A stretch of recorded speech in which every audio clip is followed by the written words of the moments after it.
everyone, I'm Ashley Gardner, the owner of Pinot's Palette Bricktown, and this is Pour Yourself a Masterpiece, your insider guide to painting, drinking, and having fun. On today's episode, love is in the air at Pinot's Palette, and I'm going to show you a delicious sweet treat you can make for Valentine's Day. So for all of our classes, you're always welcome to bring anything you want to snack on during the class. We always recommend finger foods, and today I'm going to teach you how to make a delicious Valentine cheese ball. It's going to be a sweet dessert, very, very easy to make, and I'm going to walk you through the process. So, in front of me, I have all the ingredients that we need. Most important, I have my glass of wine. We are going to start off with 1.5 cups of red velvet cake mix.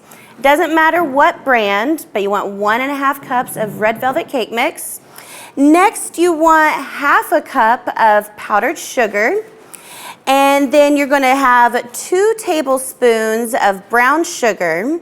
You're going to want one box of cream cheese and 1 stick of butter. Last is going to be our mini chocolate chips. You can do 1/2 cup to 1 cup. It's just your preference of how many chocolate chips you want. We're going to use that at the end. And then we are going to serve it with vanilla wafers. So I'll show you how to put all of this together. So let's get started. All right, so the first thing you're going to want to do is have a mixing bowl, and you're going to put your block of cream cheese into it. We want this cream cheese to be a little softened, so pull it out of the refrigerator about an hour to an hour and a half before you begin.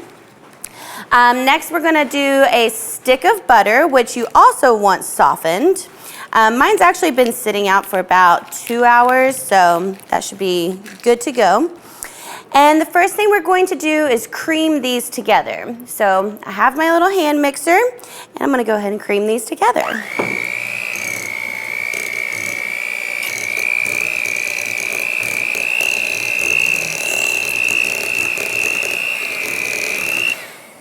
All right, doesn't take long. Once you have that cream together, then you want to start adding your red velvet mix. Again, this is 1.5 cups. So I'm just going to dump that in. The next thing you want to add is your powdered sugar, which was 1/2 cup. Dump that in. And then we want to add our brown sugar. And this just calls for 2 tablespoons. So I'm going to go ahead and get 2 tablespoons and put that in here. And then we're going to cream it together again.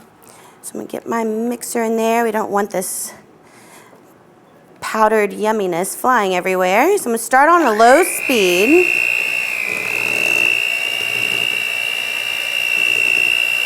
And as it mixes, I will put it to a higher speed until it turns all bright red.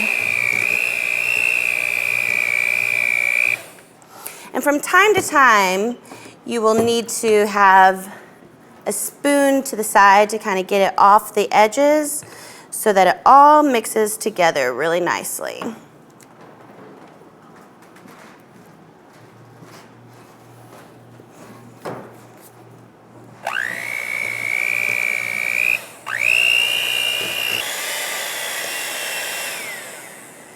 All right, now that we have it all mixed up, we are going to put it onto some plastic wrap. We're going to do this so we can form it into a ball. So I'm going to try to knock off as much of this mixture off my mixers.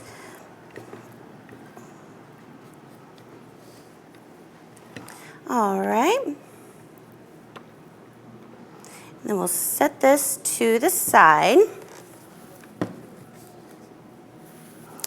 And then with my spoon, I'm just going to scoop this out onto my plastic wrap I have here. Try to get all of it out of there. Right now it's super soft, so it can be a little messy. Just pull this over and scrape it off my spoon. And then I'm going to wrap this up and form it into a ball. And we will actually put this in the refrigerator for 2 hours. We want this to get a little bit more firm, and so all it takes is 2 hours. So we're gonna put it in the refrigerator for 2 hours, and then we'll be right back. All right, so we're back, and it's been 2 hours for our red cheese ball sitting in the refrigerator, so now it's nice and firm. So what we're gonna do is open up the plastic wrap, which this can sometimes be a little messy. And I'm going to put it into this bowl. And then we are going to put the mini chocolate chip morsels all around the outside. So this is the part that can get a little messy. So like I said, you can use half a cup to a full cup if you want. And I'm just going to sprinkle this on top and kind of smash it around. And then I'm going to pick up the ball and put some on this side. Kind of smash that in. And you know what? Let's just use the whole bowl. There's no such thing as too much chocolate, right? So I'm just kind of rolling my cheese ball into the chocolate morsels all the way around. And once you have that, then we're going to put it onto a platter. So nice, pretty platter. And again, with it is going to be vanilla wafers or Nilla wafers. Pairs really, really great with it. If you want to make sure at least the top of it has all the spots covered, you can add a little few extra around it. Maybe sprinkle some around your platter for looks. And now let's try it. See how yummy this is. So my vanilla wafer, let's get just a small swipe of this. It spreads really nice. That's so good. Everybody is definitely going to love this. So all that took to make this beautiful, delicious Valentine cheese ball was cream cheese, butter, powdered sugar, and your red velvet cake mix, and then just a little bit of brown sugar, refrigerate it, chocolate morsels on top. So thank you so much for joining me today on Pour Yourself a Masterpiece. Be sure to check out past episodes and future episodes of Pour Yourself a Masterpiece at pinospalette.com/bricktown/blog. And be on the lookout for all of our amazing Valentine classes we have coming up, plus lots of other classes beyond Valentine's Day. You want to go to pinospalette.com/bricktown. Thanks so much, and we look forward to painting, drinking, and having fun with you soon.